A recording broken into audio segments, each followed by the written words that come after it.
विद्या दर्पणायते यदि विद्या दर्पणायते। जय बोलिए 1008 आदिनाथ भगवान की, 1008 नेमिनाथ भगवान की, परम पूज्याचे श्री आदि सागर जी महाराज की, परम पूज्याचे श्री महावीर कीर्ति महाराज की, परम पूज्याचे श्री विमल सागर महाराज की, परम पूज्याचे श्री तपस्वी समर्थ सन्मति सागर महाराज की, परम पूज्याचे गुरु सुंदर सागर महाराज की, अहिंसा में विश्व धर्म की, जिनवाणी माता की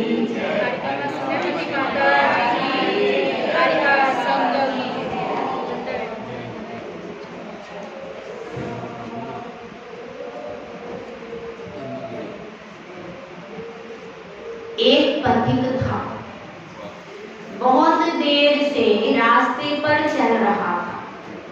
रास्ता बहुत कैसा था? लंबा था। रास्ता बहुत लंबा था, मंजिल बहुत दूर लग रही थी, लेकिन फिर भी चलने का प्रयास कर रहा था। सोच रहा था अंधेरा होने के पहले मैं अपने पड़ाव पर पहुंच जाऊं। इस इच्छा से वह चल रहा था। अचानक ठोकर लगी और वह नीचे गिर गया। ठोकर लग गई, नीचे गिर गया। तो फिर एक दूसरा पथिक भी पीछे से आ रहा था। उसने सोचा भाई यह गिर गया है, यह मेरा ही तो भाई है, इसको उठा लेना चाहिए। यदि यह इसी प्रकार से बेहोश पड़ा रहा तो फिर यह रास्ता कैसे तय करेगा? जो मेरा रास्ता है, जो मेरी मंजिल है, वही रास्ता इसका है, वही मंजिल इसकी है। अब यहाँ आज ये बेहोश हो गया है, इसको उठाना चाहिए। तो क्या किया उस पथिक ने? दूसरे पथिक ने उस पहले पथिक को उठा लिया जो गिर गया था। बस स्थितीकरण का मतलब इतना ही है कि रास्ता अपना क्या है? अपना रास्ता सम्यक दर्शन, ज्ञान, चारित्राणी मोक्ष मार्ग। यह मोक्ष का मार्ग है जिसमें सम्यक दर्शन, ज्ञान और चारित्र को धारण करने वाले साधु भी हैं। और कौन कौन है इस रास्ते में? भाई पथिक कौन कौन है? सम्यक दर्शन को धारण करने वाले सम्यक दृष्टि श्रावक भी हैं और सम्यक दृष्टि मुनि भी तो है, वे भी हैं। और जो सम्यक दर्शन को धारण कर रही हैं ऐसी आरिका भी हैं। और कौन है? क्षुल्लक भी हैं, क्षुल्लिकाएं भी हैं, एलक भी हैं। ये सब कहाँ है? कौन से गुण के कारण है? सम्यक दर्शन गुण से विभूषित है। उसके बाद कौन है? अब जब सम्यक साथी ज्ञान होए पे भिन्न रागो, तो इनके सम्यक दर्शन के साथ सम्यक ज्ञान भी हो गया। इसके बाद चारित्र का पालन करने वाला कौन है? चारित्र के पालन करने में देखा जाए तो जिन श्रावकों ने अष्ट मूल गुण का पालन कर रहे हैं, सम्यक के 25 दोषों से रहित पालन कर रहे हैं और सप्त व्यसनों का त्याग कर दिया है, षड आवश्यक कर्तव्यों का प्रतिदिन पालन करते हैं, ऐसे जो श्रावक हैं उनका सम्यक्त्वाचरण चारित्र है और वे पहली सीढ़ी पर चढ़ गए। किसके अनुसार? अष्टबाहुड़ में दर्शन बाहुड़ के अनुसार उसमें लिखा है जिनका सम्यक्त्वाचरण चारित्र होता है लिंगा श्रावकों का। पर यह नियम है कि किसी भी प्रकार से वो मिथ्यात्व का सेवन, मिथ्या आयतनों में जाएंगे, इतना नियम पक्का होना जरूरी। तो यह यह सब किसके रूल्स रेगुलेशंस हैं? एक श्रावक जो कि घर में रह रहा है, जिसकी प्रतिमा भी अभी नहीं है, उसके इतने नियम होना चाहिए। उसके बाद और भी घर में रहते हैं श्रावक, 2 प्रतिमा से लेकर के 10 प्रतिमा तक श्रावक घर के अंदर साधना कर सकता है, तो वह भी श्रावक है। उसके कौन सा संयम है? संयमा संयम, एक देश संयम है उसका, तो वह भी श्रावक है और वह भी रास्ते पर चल रहा है। उसके बाद कौन है? उसके बाद 11 प्रतिमाधारी क्षुल्लक है, एलक है और क्षुल्लिका माता जी, जिन्होंने घर का त्याग करके संग में रहते हैं, एक समय भोजन करते हैं, सारे रूल्स रेगुलेशंस पालन करते हैं। वो कौन है? क्षुल्लक क्षुल्लिका आदि। उसके बाद कौन है? आरिका माता जी। और उसके बाद में फिर संयमा संयम समाप्त हो जाता है, फिर साधना कर रहे हैं मुनिराज, तो उनकी तो सकल संयम की साधना है, वो भी चलने वाले हैं, वो भी इसी रास्ते पर चल रहे हैं। रास्ता तो एक, वे भी इसी रास्ते पर चल रहे हैं, सब चल रहे हैं। अब ठोकर किसको लगेगी पता? किसके कर्म का उदय कब आ जाए कुछ पता नहीं है। तो ये सब हमारे रास्ते के पथिक हैं, ठीक है। मुनि हैं, उसके बाद आचार्य हैं, उसके बाद उपाध्याय, सब अभी चलने वाली श्रेणी में ही है, उस श्रेणी से बाहर अभी नहीं हुए क्या? तो उन सब की बात चल रही है, वे सब पथिक हैं। और इसी बात को आचार्य समंतभद्र स्वामी ने श्लोक में कहा है, तो हम सबसे पहले उनके श्लोक को पढ़ लेंगे। दर्शनाचरणाद्वापि चलतां धर्मवत्सलैः प्रत्यवस्थानं प्राज्ञैः स्थितिकरणमुच्यते। दर्शनाचरणाद्वापि चलतां धर्मवत्सलैः प्रत्यवस्थानं प्राज्ञैः स्थितिकरणमुच्यते। अब इसमें क्या कहना चाह रहे हैं? दर्शनाचरणाद्वापि, दर्शन से यानी सम्यक दर्शन, ज्ञान और चारित्र से जो समन्वित हैं, ऐसे जो हैं उनके चलते हुए, वे रुके हुए नहीं हैं, ये भी बात ध्यान रखना। जो भी सम्यक दर्शन, ज्ञान और चारित्र से समन्वित हैं, ऐसे जो पथिक जन हैं मोक्ष मार्ग के, वो उनको चलते हुए क्या हो जाता है? चलते हुए यानी उनसे कोई त्रुटि हो जाती है, तो धर्म वत्सले का अर्थ क्या है? धर्म के प्रति जिनका वात्सल्य है, जो सम्यक दृष्टि है। धर्म के प्रति वात्सल्य किसका होगा भाई? सम्यक दृष्टि का। और एक चीज और दी है, प्राज्ञ, जो बुद्धिमान है, विद्वान है। 2 चीजें होना चाहिए स्थितिकरण के लिए कंपलसरी। पहला, धर्म के प्रति विशेष वात्सल्य, और ना धर्मो धार्मिके बिना। इसका मतलब जिसका धर्म के प्रति वात्सल्य है, उसका धार्मिक के प्रति वात्सल्य होगा कि नहीं भाई? होगा, निश्चित तौर पर होगा, क्योंकि धर्म कहाँ रहता है? धर्म तो धार्मिक के पास में रहता है। अब आपसे कोई पूछे भैया वीतरागता बताओ कहाँ रहती है, तो आप क्या बताओगे? क्या बताओगे? आप प्रमाण कैसे दोगे वीतरागता का? तो आप क्या कहोगे कि अरहंत भगवान को देख लीजिए, सिद्ध को देख लीजिए, अनंत और सिद्ध है, और सिद्ध तो नहीं है हमारे पास, लेकिन अनंत की प्रतिमा में वीतरागता दिखती है कि नहीं?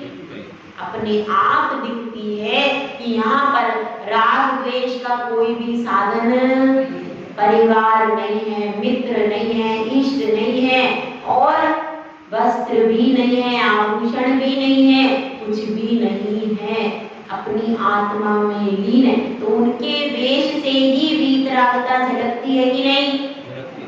झलक जाती है। तो इसलिए वीतरागता का परम स्थान कौन है? अनंत और सिद्ध परमेश्वर।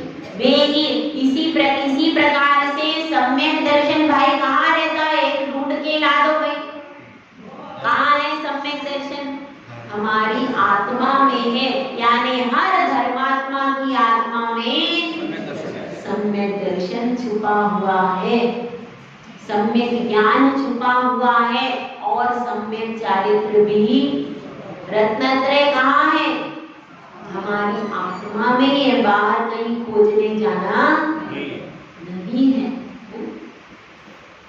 तो अब यही बात हमको समझना है कि रास्ते पर चल रहे हैं, आगे आगे आचार्य जा रहे हैं, उपाध्याय जा रहे हैं, मुनि जा रहे हैं, आरिका माता जी जा रहे हैं, छुल्लिका जा रहे हैं, हेलक जा रहे हैं, और फिर व्रती श्रावक भी जा रहे हैं। अब किसके कैसे कर्म का उदय, किसकी कैसी परिस्थिति, और कौन रास्ते में ठोकर खाता है, ये पता।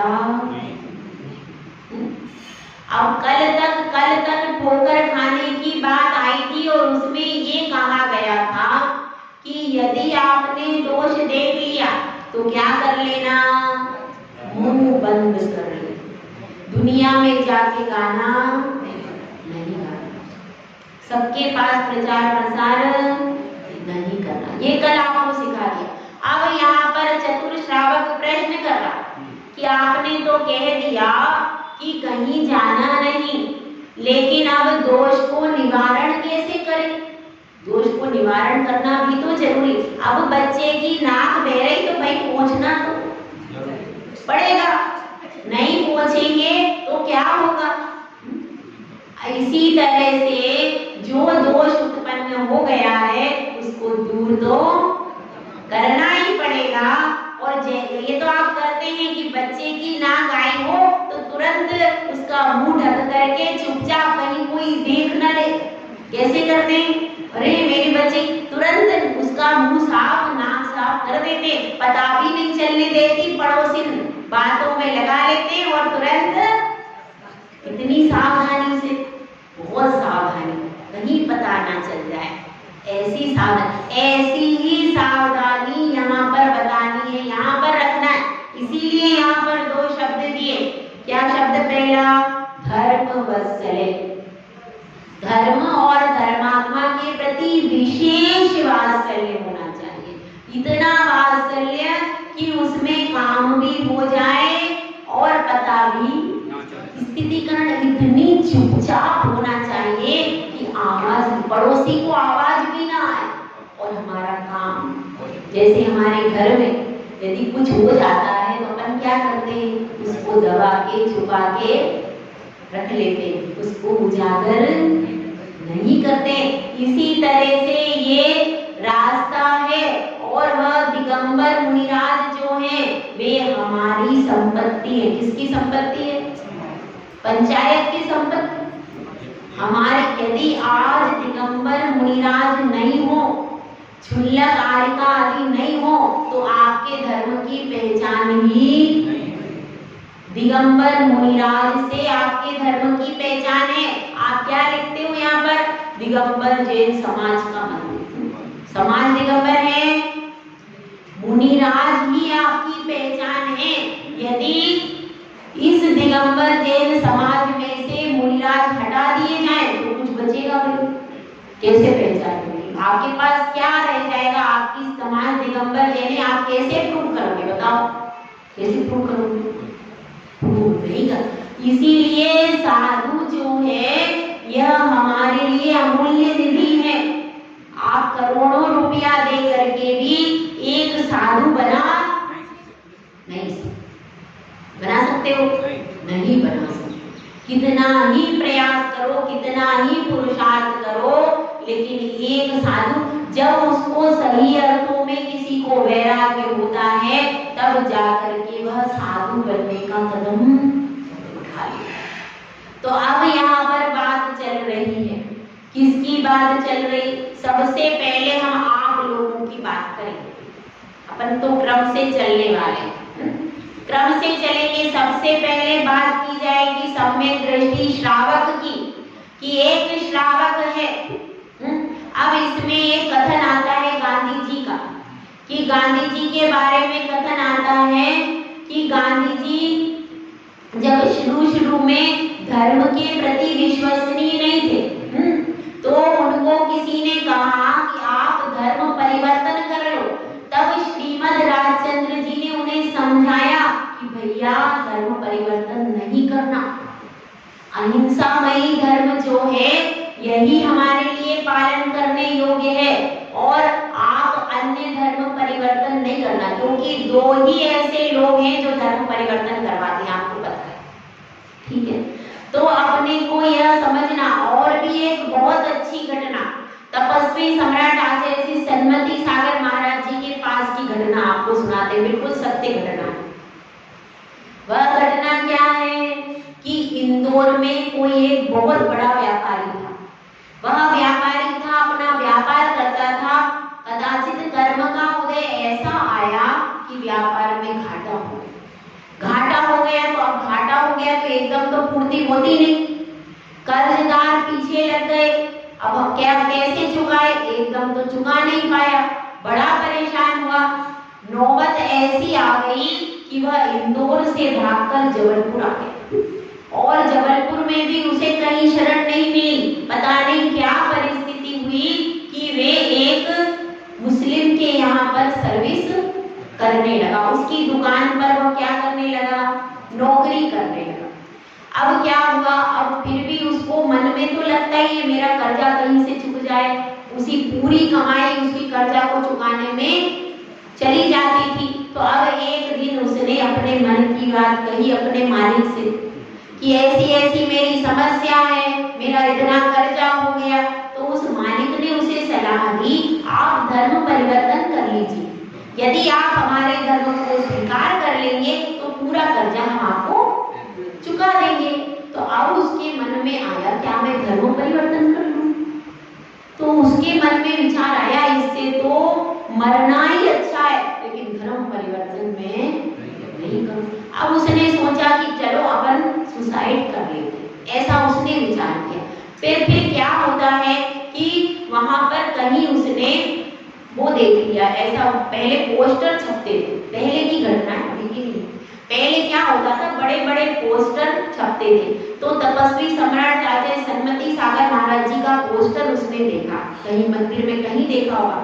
तो उसने सोचा कि अब मुझे मरना ही तो है, तो एक बार दिगंबर गुरु का आशीर्वाद लिया हूँ। मेरी उसकी इच्छा क्या हो गई कि एक बार जाकर के नमोस्तु कराओ, इतने बड़े महाराज हैं। तो वहां महाराज के पास में पहुंच गया। महाराज के पास में पहुंच गया। महाराज वैसे भी वो निमित्त ज्ञानी थे, सन्मति सागर जी महाराज। तो उन्होंने उसके चेहरे को देखा तो उनको समझ में तो आ गया कि बहुत परेशान लग रहा है इसको। क्या बात है भाई, जैन श्रावक है, क्यों परेशान है? तो वह क्या हुआ, तो महाराज ने थोड़ा सा बोला, थोड़ा सा उसको प्रेम से पूछा, तो वो रोने लगा। रोते रोते उसने अपनी पूरी व्यथा महाराज को सुना दी। तो महाराज ने फिर क्या किया, फिर महाराज ने दूसरे सेठों को इशारा किया। क्या इशारा किया कि देखो इसकी परिस्थिति, अपने धर्मात्मा को बचाना है हमको, क्योंकि यदि ऐसे सब धर्मात्मा अन्य धर्म को स्वीकार कर लेंगे तो फिर जैन धर्म कैसे चलेगा। अब देखो ये धर्म को छोड़ना नहीं चाहता, इसने मरना तो स्वीकार कर लिया लेकिन धर्म को छोड़ना स्वीकार नहीं किया। अब इस अवस्था में आपको इसकी सहायता करना चाहिए कि नहीं करना चाहिए। तो फिर उन्होंने सेठों को बोला कि इसकी सहायता करो, पहले इसकी पूरी वस्तु स्थिति सही है कि नहीं, ये जो बता रहा है सही है कि नहीं, इसके इसके घर पे जाकर देखो, सारी परिस्थिति पता करो। उन्होंने पूरे उसके घर पे जाकर के सारी परिस्थिति पता की, अड़ोसी पड़ोसी सबसे पूछ लिया, और जब पूरा प्रमाण प्राप्त हो गया कि ये बिल्कुल सही बोल रहा है, कर्जे में डूब गया, ऐसी परिस्थिति है, तो फिर क्या किया, तो फिर उन्होंने उसका पूरा कर्जा चुकवा दिया और फिर वो वहीं पर व्यापार करके अपनी पूर्ववत स्थिति हो गई। अब उस समय पर यदि उसको नहीं संभाला जाता तो क्या होता, मर जाता उसको। तो उस समय महाराज जी ने क्या किया, उस समय उसका जीवन भी सुरक्षित किया, एक जीव के प्राणों को बचाया, बचाया कि नहीं, प्राणों को बचाया और जिन धर्म की रक्षा भी की, उसके प्राण भी बचाए, उसके धर्म की भी रक्षा की और आगे उनको प्रेरणा भी दी। ऐसे भी कोई श्रावक हमारे समाज में भी हो सकते हैं। क्या हम कभी देखते हैं, हम समाज सेवा तो और भी बहुत तरीके की किटी पार्टी यहाँ वहाँ इधर उधर करते, क्या हमारे समाज में किसको क्या समस्या है, ये कौन देखने को जाता है, किसके यहाँ कितनी परेशानी है। और बाहर की तो छोड़ दीजिए, हमारे समाज में भी यदि कोई परेशान है, किसी के पास धन की कमी है, किसी को परेशानी हो रही, तो उस समय समाज को मिल करके उसकी सहायता करनी चाहिए। तो कौन करेगा, अध्यक्ष जी करेंगे, हम क्यों करें, समाज को करना चाहिए मिल करके। इतनी आपने कमेटी बना ली, इतने आपने मंडल बना लिए, वो काय के लिए है, नाम के लिए। वो सारे मंडल और वो सारी कमेटी सिर्फ इसलिए है कि किसी सम्यक दृष्टि श्रावक के घर में कोई विपत्ति आई है, उसके पास धन की कमी है, उसको कोई परेशानी आ रही है, उसको कोई परेशान कर रहा है, तो आप सारी समाज मिल करके और उसकी सहायता करो। उसको अगर पुलिस की आवश्यकता है तो वहां पर पुलिस की तरफ से सहायता करो। उस परिवार को, उस घर की बेटियों को, उसको सुरक्षित रखना किसका दायित्व है, किसका दायित्व है, हमारा सबका दायित्व है। पर ऐसा नहीं है कि किसी के पड़ोसी के घर में आग लगी है तो हम पूरी समाज को बुला के लाएंगे, नहीं, उस वक्त हमसे जितना बनता है उतना करें और अपने पूरे मंडल के लोगों को कहें, भाई इसके घर में आपत्ति आई है, अपन सब कैसे भी करके इसको सहयोग करें। हमारे धर्म में जो रह रहा है उसकी सहायता बाहर से हो तो धर्म परिवर्तन करने के अलावा और कुछ नहीं होता। लोग सेवा करते हैं, उनका पहली कंडीशन होती है धर्म परिवर्तन, उसके बाद सेवा, उसके बाद सारा कुछ। तो इसलिए पहले भी बहुत कुछ इस बारे में हो चुका है, इतिहास देख लीजिए। अब दोबारा ऐसा ना हो, इसके लिए क्या करना चाहिए, हम लोग मुट्ठी भर भी बचे नहीं, तब भी हम जिन धर्म को सुरक्षित यदि आज नहीं रख पाए तो कब रखेंगे भाई। तो हमारे घर में, हमारे परिवार में, हमारे समाज पे एक नजर डालो कि कहाँ कौन विपत्ति में है, किसके यहाँ क्या समस्या है। एक व्यक्ति की प्रतिष्ठा, उसका धर्म, उसका जीवन यदि हमने एक का भी बचा लिया पूरे जीवन में तो हमने बहुत बड़ा काम कर लिया। तो इसलिए आप लोगों का कर्तव्य है क्या कि जहां भी कोई सम्यक दृष्टि श्रावक है तो उसके घर पे आपत्ति आई है तो सब मिल करके उसकी सहायता करें, उसे धर्म से चलायमान होने। तो इस प्रकार से यह घटना है कि उस व्यक्ति का स्थितिकरण किया और फिर वो बाद में शुभ कर्म के उदय से वापस से बहुत बड़ा व्यापारी बन गया। तो ऐसी घटनाएं, इन घटनाओं से हमको प्रेरणा लेनी है कि हमको समाज में नजर रखना चाहिए। काय के लिए, दोष ढूंढने के लिए नहीं, इसलिए कहीं कोई दुखी व्यक्ति तो नहीं है, कहीं कोई परेशान तो नहीं है, तो उसकी खिल्ली नहीं उड़ाना, उसकी सहायता करना, ठीक है। गिरते को यदि उठाया है तो आप महान हो, और अगर गिरते की आपने हंसी उड़ाई है तो आप कौन हो, इसका निर्णय आप खुद कर लेना। तो अब यह बात चल रही, इसके बाद के भी ग्रेड हैं, इसके बाद के भी ग्रेड हैं। और कोई व्रती श्रावक है, मान लो उसको गुस्सा बहुत आता है, व्रती श्रावक है, इतनी प्रतिमा है, 2 प्रतिमा है, 7 प्रतिमा है, घर में रह रहा है, और संग में रहने वाला भी हो सकता है। अब उसको क्रोध बहुत ज्यादा आता है तो आप जगह जगह कहते फिर उसको गुस्सा आता है, इसका ये कहते रहते हैं। तो उस समय पर क्या प्रचार प्रसार हो जाएगा कि जो व्रती श्रावक होते हैं वो गुस्से वाले नहीं होते, ऐसा प्रचार प्रसार हो जाएगा। आप सब जगह जाके कहोगे तो क्या हो जाएगा, तो उससे धर्म की अप्रभावना, इसलिए ऐसा प्रचार प्रसार जगह जगह नहीं करना।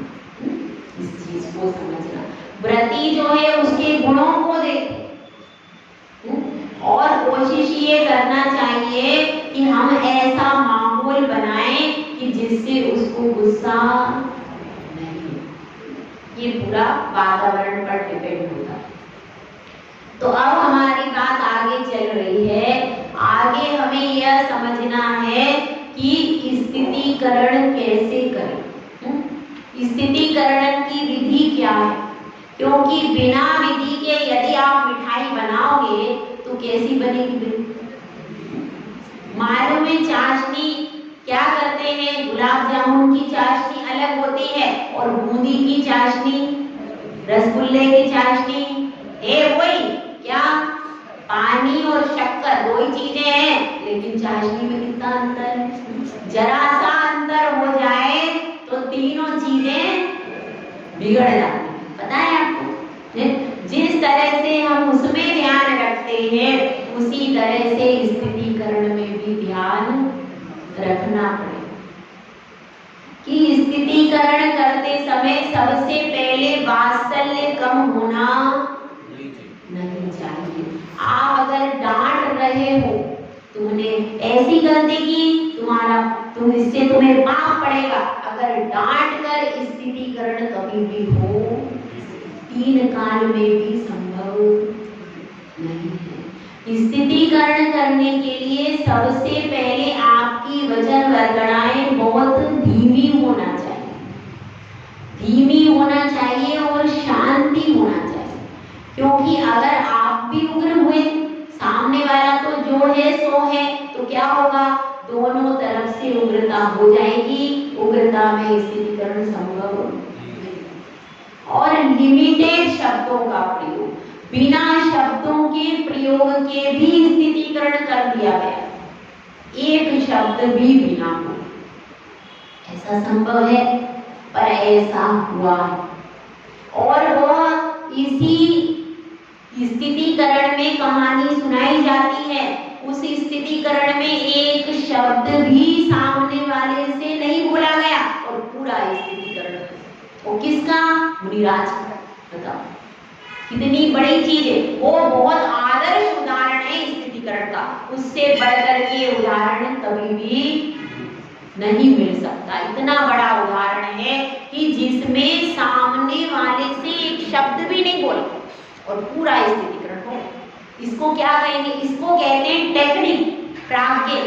स्थितीकरण करना किसी मूर्ख के बस की बात नहीं। स्थितीकरण करने यहाँ पर ही लिखा है, नहीं है, इसमें लिखा है प्राज्ञ, जो बुद्धिमान हो, जिसको बोलने की कला का ज्ञान हो, शास्त्रों का ज्ञान हो, वह व्यक्ति ही स्थितीकरण कर सकता। अब इस संबंध में एक और उदाहरण मुझे याद आ रहा है, वो बता दूं, उसके बाद ये वाला उदाहरण दूंगी। ऐसा होता है कि समाधि के समय कई बार ऐसे परिणाम बनते हैं कि जिन परिणामों की हम कल्पना भी नहीं कर सकते। ऐसे ही एक मुनिराज के संबंध में कथा आती है, ये बिल्कुल सत्य घटना है जो हमारे गुरुदेव ने हमें सुनाई थी, वो आपको सुना कि समाधि मरण का समय था। अब एक मुनिराज थे, अब वह जब गृहस्थावस्था में रहे होंगे तब एक दुकान पर जलेबी खाने के लिए जाते होंगे, पहले घर में जब रहते तो अब उनको ये ऐसी इच्छा हुई कि मुझे उस दुकान वाले की जलेबी, ऐसी इच्छा हो गई, कोई प्रसंग कहीं याद आ गया होगा अंत समय में। अब क्या किया जाए, तो अब उन्होंने क्या किया, उनके जो गुरुदेव थे उन्होंने क्या किया, जो वो कौन था जलेबी वाला, उसको बुला लिया, उसको वहीं पे बुला लिया और अब उनसे कह दिया कि मुनिराज ये आपके लिए कल वही वैसी ही जलेबी बन जाएगी, आप कल जलेबी खा लेना। अब उसको कहा, किसको, जलेबी वाले को, कि इनका नाम क्या था, तो इन्होंने कहा राम प्रसाद, है ना, ठीक। अब तुम ऐसा करना कि राम प्रसाद जी आइए जलेबी खा लीजिए, ऐसा इनको बोल दे। अब क्या हुआ, अब जलेबी वाला आ गया और वह बोलने लगा, राम प्रसाद जी आइए जलेबी खा लीजिए। तो उन्होंने कहा नहीं, तुम मुझे ऐसा क्यों कह रहे हो, तुम कहना कि आप जब राम प्रसाद जी थे तब मेरी दुकान पे आते थे, जलेबी खाते थे, मैं तो उनको ही जानता हूँ राम प्रसाद जी को, तो उनके लिए बोल रहा हूँ कि राम प्रसाद जी आइए जलेबी खाइए। तो उसको समझ में आता है कि मैं तो राम प्रसाद नहीं हूँ, उनको मुनिराज को बोध हो गया कि ये तो मैं राम प्रसाद, अब मैं राम प्रसाद, अब मैं मुनिराज हूँ, मेरा नाम दूसरा है, मैं अब कैसे खा सकता हूँ, ये तो अशुद्ध है, ऐसा कह करके उन्होंने जलेबी नहीं। तो ऐसे टेक्निक बनी क्या, अब ये युक्ति पूर्वक कार्य हुआ, इसमें मुनिराज को डांटा भी नहीं गया और अपने आप उनका हृदय परिवर्तन, ये टेक्निक होती। तो इस तरह से स्थितिकरण कैसे किया जाता है, टेक्निक के माध्यम से, और भी किया जाता है आगम के माध्यम से।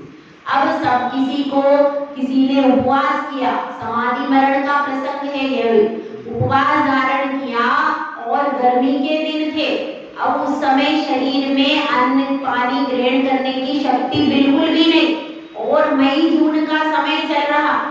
अब कोई साधक ऐसा कह रहा है मुझे पानी पीना है, मुझे पानी पीना है, तो उसको क्या कहते हैं, उसको गुरुदेव समझाते हैं, भाई पहले कितने दिनों तक पानी पिया है, अनादि काल से हमने पानी पिया है, अनादि काल से पीते आ रहे हो तुम, तब भी तुम्हारी तृप्ति तो अब पीने से हो जाएगी क्या, कि नहीं हो पाएगी, तो फिर क्या करेंगे, अभी तो रात्रि का समय है, रात्रि का समय, इस समय कैसे पियोगे, भैया सुबह होगी तब तुम्हें पिला देंगे, ऐसा कह करके उनको समझाया कि अनादि काल से हमने पिया फिर भी तृप्ति नहीं हुई, हमारा तो स्वरूप क्या है, अनशन स्वरूपो हम, हमारा स्वभाव यह है, चारों प्रकार का आहार करना ये अपना स्वभाव है नहीं है।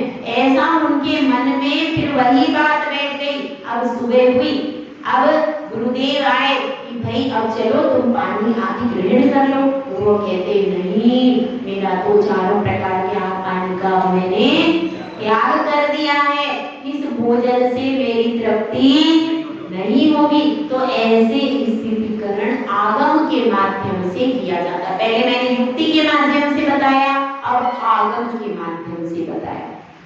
और भी देखिए जो इसमें कहानी आती है, अब उस कहानी की तरफ से आपको बताते हैं स्थितिकरण मुनिराज का कैसे किया जाता है।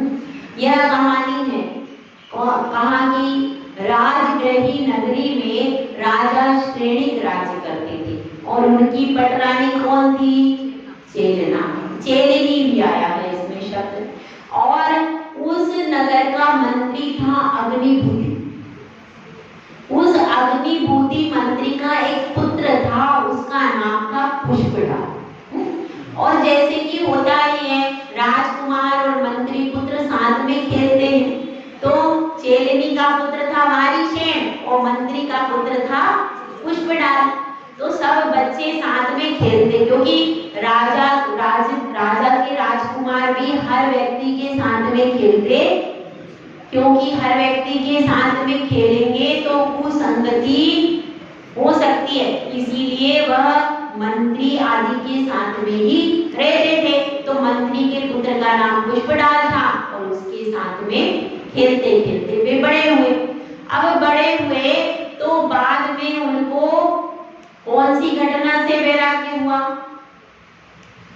जब विद्युत चोर ने हार लाकर उनके पास डाल दिया था और राजा क्षणिक ने सूली की सजा सुनाई थी, तब उनको क्या हो गया? वारिशेन को वैराग्य हो गया और अपनी 32 रानियों को छोड़ करके उन्होंने जेल दीक्षा ले ली। अब पुष्पडाल घर पर ही रह गए, उन्होंने दीक्षा नहीं ली। अब वहां पर राजगृही नगरी के समीप एक पलाशकूट नाम का ग्राम था। तो वहां पर एक दिन वे मुनिराज आहारचर्या के लिए आए। कहां पर? पलाशकूट नामक ग्राम, वह राजगृही नगरी के पास है। जैसे यहाँ पर है ना 2-3 किलोमीटर गड़ी, ऐसे ही वह छोटा पास में ग्राम था। तो वहां पर वारिशेन मुनिराज आहारचर्या के लिए आए, तो वहीं पर आहार देने के लिए पुष्पडाल भी आ गए। अब वह जाते, अब क्या हुआ? अब आहारचर्या के बाद कमंडलू पकड़ करके और पीछे पीछे जा रहे थे। तो अब जा रहे थे तो वे बताते जा रहे थे रास्ते में, देखो यहाँ पर हम स्नान करते थे, ये वो नदी है। हाँ, फिर आगे बढ़े, अब देखो ये 1 किलोमीटर हो गया, 1 किलोमीटर पे ये नदी थी। हाँ, उसके आगे बढ़े, फिर थोड़ी दूर बाद आया, क्या वृक्ष आ गए। अब बताते, हाँ देखो वन आ गया है, ये 3 किलोमीटर पर वन आता है, इसमें हम यहाँ पर हम दौड़ करके भाग करके खेलते थे, ऐसा बताने लगा। मतलब वो क्या कह रहे हैं कि अब 3 किलोमीटर हो गया, अब आप कहिए, लेकिन प्रतीक्षा कर रहे कि वारिशेन कुमार कह दे कि तुम घर पे जाओ, लेकिन उन्होंने कहा, उन्होंने नहीं कहा। जब उन्होंने नहीं कहा तो वह आगे बढ़ते गए, आगे बढ़ते गए और फिर जंगल में पहुंच गए। जंगल में पहुंच गए तो उनको भी वैराग्य हो गया, उनको लगा कि नहीं, मेरे मित्र ने दीक्षा ले ली। अब यहाँ से भी कोई एक दीक्षा ले लेता है, परतापुर में आपके साथ रहा है, उसने पूजा की है, तो आपको उसको देख के कैसा लगता है? अलग ही अनुभूति होती है उसके पास बैठने में, और अपने मन में क्या बात है, इसने दीक्षा ले ली, मैं क्यों नहीं ले लूं? आता है कि नहीं? ये भावना जरूर कि ना, जब ये तो मेरे साथ में ही रहता था, मेरे साथ में खेलता था, मेरे साथ में पूजा करता था, अब इसने दीक्षा ले ली तो मैं क्यों नहीं ले सकता? मुझे भी दीक्षा लेनी चाहिए, ऐसी भावना बनती है। तो उनकी भी भावना बन गई कि अपन भी अब मुनि बन जाते। ऐसा कह करके उन्होंने भी मुनि दीक्षा अंगीकार कर ली। 12 वर्ष तक दोनों भ्रमण करते रहे, लेकिन इनके अंतरंग में एक अपनी पत्नी सौमिल्ला, क्या नाम था? सौमिल्ला पत्नी के प्रति विकल्प रह गया, जो कि एकाक्षी मतलब, इसलिए ऐसा शब्द नहीं बोलेंगे, क्या बोलेंगे? एकाक्षी। उस एकाक्षी पत्नी के प्रति ममत्व परिणाम रह गया, पता नहीं वो कहाँ होगी, कैसी होगी, ऐसा परिणाम उनका रह गया। और लेकिन बाहर से 28 मूल गुणों का पूरा पालन करते, ऐसा नहीं है 28 मूल गुणों का बाहर से पूरा पालन करते थे, पर अंतरंग में विकल्प रह गया। उन्होंने यह विकल्प वारिशेन को भी कहा, नहीं कहा। 12 वर्ष के बाद वारिशेन पुष्पडाल को लेकर के महावीर भगवान के समोसरण में गए।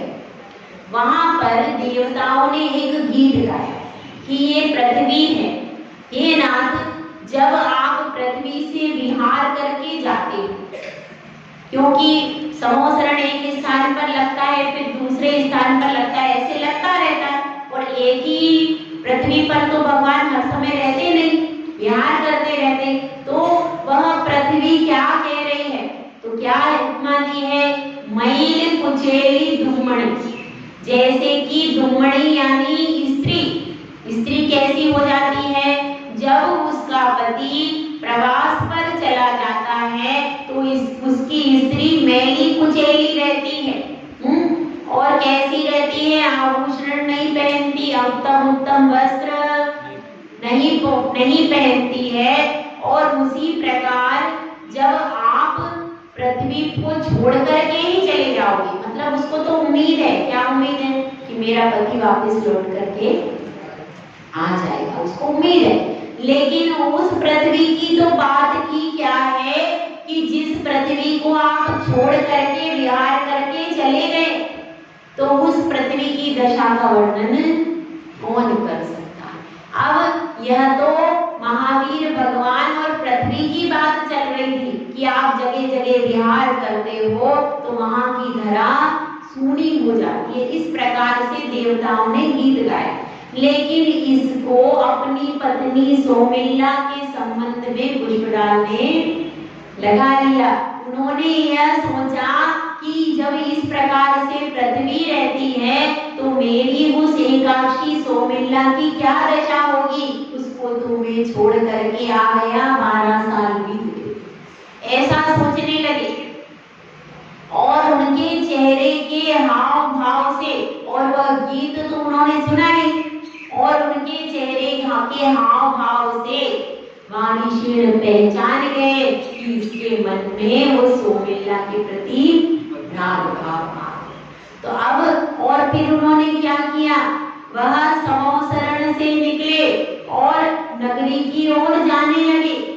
और पुष्पराज नगरी की ओर जाने लगे।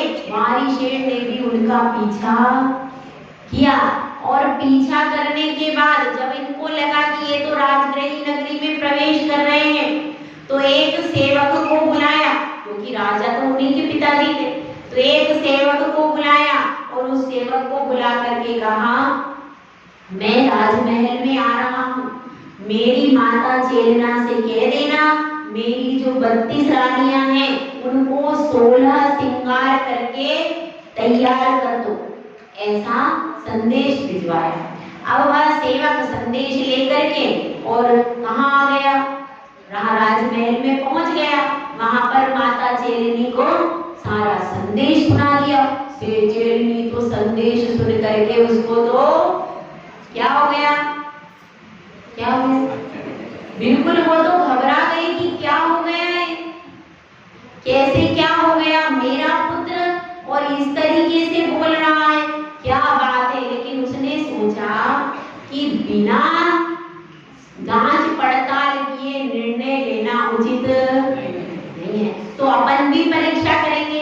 तो उसने एक सोने का सिंहासन रख दिया और एक लकड़ी का रख दिया, दोनों आसन रख दिए और प्रतीक्षा करने लगी। और सारी रानियों को आदेश दे दिया, 16 जैसा आपने विवाह के समय श्रृंगार किया था वैसा ही 16 श्रृंगार करो, और 16 श्रृंगार करके सामने आ जाओ, तैयार होकर के बैठ जाओ, ठीक है, मैं जब बुलाऊं तो सब आ जाओ, ऐसा कह दिया। सब रानियों ने सोचा कि अरे अब तो कौन आ रहे, हमारे पतिदेव आ रहे हैं, तो हम श्रृंगार कर लेते। तो सब पूरा 16 श्रृंगार करके सब रानियां अंदर पर्दे में बैठ गई। अब क्या हुआ, अब दोनों ने प्रवेश किया, पुष्पराज और वाणिशेन। तो अब उन्होंने, रानी ने ये नहीं कहा कौन था, उन्होंने कहा अब आप उच्चासन पर बैठिए। तो जो पुष्पराज थे वो स्वर्ण आसन पर बैठ गए और वाणिशेन काष्ठ के आसन पर बैठ गए, और चेलना रानी की समझ में सब कुछ आ गया। और फिर वाणिशेन ने आज्ञा दी कि मेरी हे माता मेरी समस्त रानियों को बुलवाइए। तो चेलना ने पूरी रानियों को 16 श्रृंगार करके प्रस्तुत कर दिया। 32 रानियां एक से एक रूपवती, वो तो सब राजकुमारियां थी, उनके रूप का तो कह नहीं क्या, सभी 32 राजकुमारियां थी, सर्वगुण संपन्न थी वो, तो वो एक से एक एक बढ़ के, और फिर बधू जैसा श्रृंगार कर लिया तो और भी ज्यादा सुंदर हो गई। तो सब 16 श्रृंगार करके सामने आ गई। तो जैसे ही उनको पुष्पडाल ने देखा, अरे ये इनकी रानियां हैं, एक से एक सुंदर है, ऐसा जगमग सौंदर्य इनका कि आभूषण, उनके शरीर की कांति के आगे आभूषणों की कांति फीकी पड़ गई। इतनी चमक उनके चेहरे में, ऐसा सुंदर रूप, और ऐसे सुंदर रूप लावण्य को छोड़ करके ये मेरे मित्र ने दीक्षा ली, धन्य है इसको, धन्य है इसका वैराग्य। और मैं एक एकाक्षी सौमिल्ला के लिए विकल्प कर रहा हूँ, मेरे लिए तो धिक्कार है। और उन्होंने तुरंत वापिस लौट पड़े, कहा वापिस वहीं जंगल में समोसरण में वापिस लौटने लगे, और आगे आगे पुष्पडाल पीछे पीछे बारिशें, और वे अपने स्थान पर आ गए। तो अब देखिए इसमें आगम भी था और युक्ति भी। 12 भावनाएं हैं। 12 भावनाओं में आता है कि आप किस तरह से शरीर के प्रति विरक्ति किस तरह से जगा सकते हैं, तो उनकी फिर वैराग्य को कैसे बढ़ा सकते हैं, क्योंकि संसार, शरीर और भोग, ये सब देख करके उनके मन में वैराग्य हो गया कि इनका उत्कृष्ट, इनका पूरा उत्कृष्ट भोगों की सामग्री इनके पास है और मेरे पास कुछ भी नहीं है, तो भी मैं विकल्प कर रहा हूँ, मुझे धिक्कार है। तो इस तरह से एक शब्द भी कहे बिना उनका स्थितिकरण हुआ कि हो। तो ये बात सोचने की है कि हमको स्थितिकरण के लिए युक्ति का प्रयोग करना चाहिए, आगम का प्रयोग करना चाहिए, और उसके बाद बहुत संक्षिप्त में मीठे वचनों का प्रयोग करना चाहिए।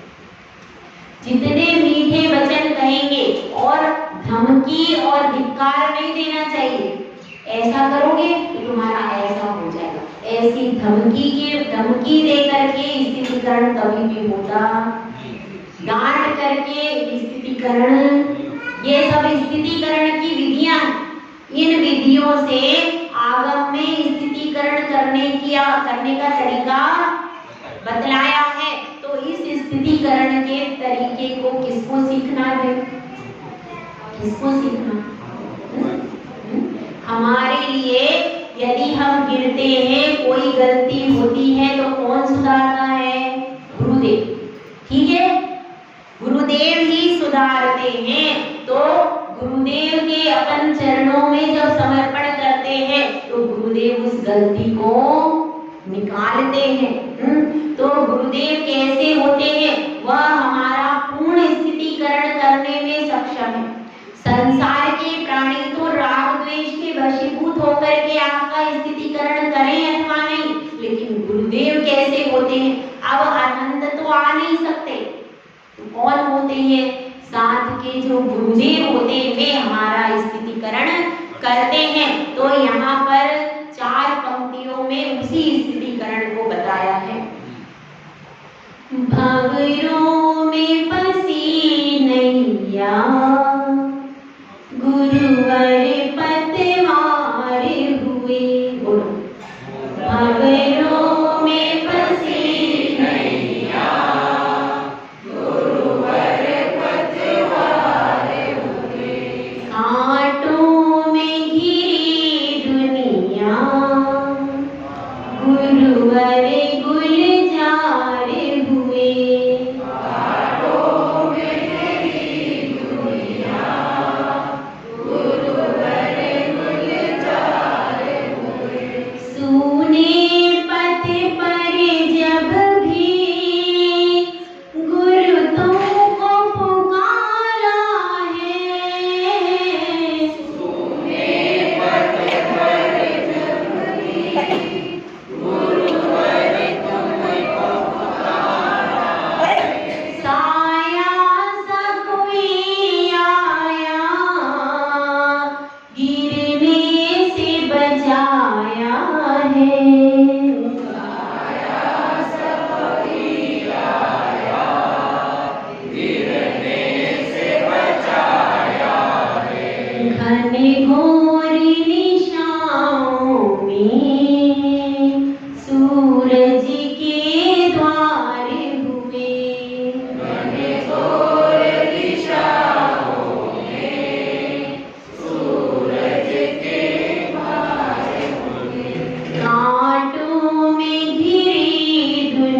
राम गुरुवर गुलजार हुए। घाटों में घिरी दुनिया गुरुवर गुलजार हुए। ठोकर यदि खाई तो गिरने से बचाया है। ठोकर यदि खाई तो गिरने से बचाया है। आगम की कला सिखा चलना बतलाया है। आगम की कला सिखला चलना सिखलाया।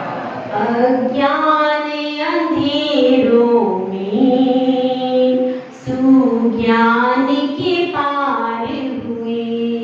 अज्ञान अंधेरों में सुज्ञान के पार हुए। कांटों में घिरी दुनिया गुरुवर गुलजार हुए। घाटों में घिरी दुनिया गुरुवर गुलजार हुए। भंवरों में फंसी नैया गुरुवर पतवार हुई। खबरों में फंसी नैया गुरुवर पतवार हुए। इस प्रकार से हमको स्थितीकरण करना है किसका, जो कि दर्शन ज्ञान और चारित्र की त्रिवेणी से अपनी आत्मा को पवित्र कर रहे हैं। और केवल पर का ही स्थितीकरण नहीं करना, अपनी आत्मा का भी स्थितीकरण प्रति समय करते रहना। जरा से भी हमारे बुरे परिणाम बन जाए तुरंत समझाना, हे आत्मन तू कहाँ जा रहा है, तुझे मोक्ष में जाना है, तुझे राग द्वेष छोड़ना है। अपनी आत्मा में एक भी खोटा विचार आता है तो तुरंत अपनी आत्मा को सावधान करना, बाहर वाला नहीं करना। पहले अपनी आत्मा को जो सावधान कर सकता है वही बाहर वाले को स्थितीकरण कर सकता है।